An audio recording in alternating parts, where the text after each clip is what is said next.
السلام علیکم ورحمۃ اللہ وبرکاتہ۔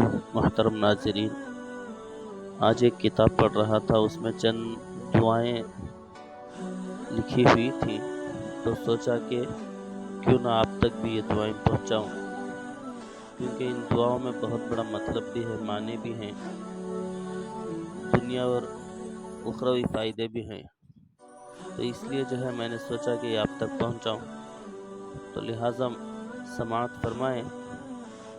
ان میں سے سب سے پہلی دعا ہے، اللہم انی اسألک الہدی والتقی والعفاف والغنی۔ اس کا ترجمہ یہ ہے، اے اللہ، میں تجھ سے ہدایت اور پرہیزگاری اور پارسائی یعنی پاک دامنی اور مخلوق سے بے نیازی کو طلب کرتا ہوں۔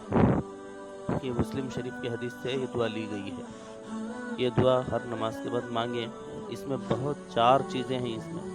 اس میں ایک تو سب سے پہلے ہدایت اللہ تعالیٰ سے مانگی جا رہی ہے، دوسرا پرہیزگاری مانگی جا رہی ہے، تیسرا پاک دامنی مانگی جا رہی ہے، چوتھا بے نیازی یعنی غنا مانگا جا رہا ہے، یعنی جو مالداری وغیرہ۔ تو اللہ تعالیٰ سے مانگیں یہ دعا۔ اور دوسری دعا ہے، اللہم اعنی علی غمرات الموت او سکرات الموت۔ یہ ترمذی کی حدیث ہے۔ اس کا ترجمہ یہ ہے، اے اللہ، موت کی تکلیف کے موقع پر یا سکرات کے موقع پر میری مدد فرما۔ یہ دعا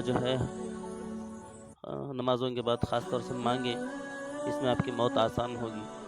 نمبر 3، اللہم انی اعوذ بک من شر ما عملت ومن شر ما لم اعمل۔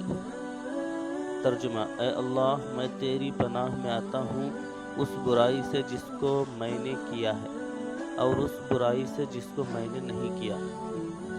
نمبر 3، ربنا تقبل منا انک انت السمیع العلیم۔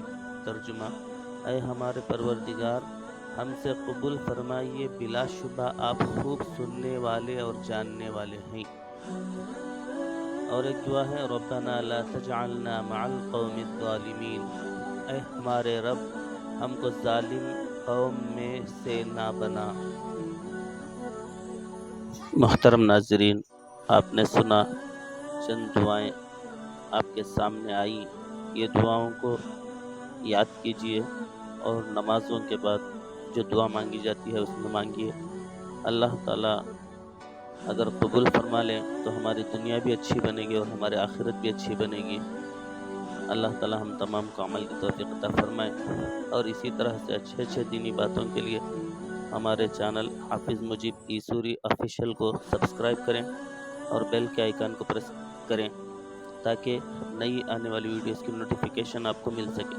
السلام علیکم ورحمۃ اللہ وبرکاتہ۔